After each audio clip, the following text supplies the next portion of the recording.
ان کے جسموں پر دیبا اور اطلس کے سبز کپڑے ہوں گے اور انہیں چاندی کے کنگن پہنائے جائیں گے، اور ان کا پروردگار ان کو نہایت پاکیزہ مشروب پلائے گا، فرمائے گا یہ تمہارا صلہ ہے اور تمہاری محنت ہمارے ہاں مقبول ہوئی۔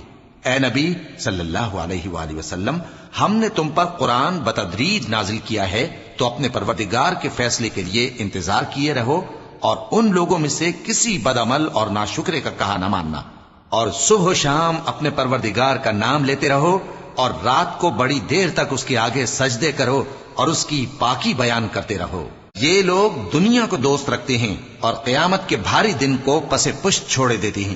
ہم نے ان کو پیدا کیا اور ان کے جوڑ جوڑ کو مضبوط بنایا، اور اگر ہم چاہیں تو ان کے بدلے انہی کی طرح اور لوگ لے آئیں۔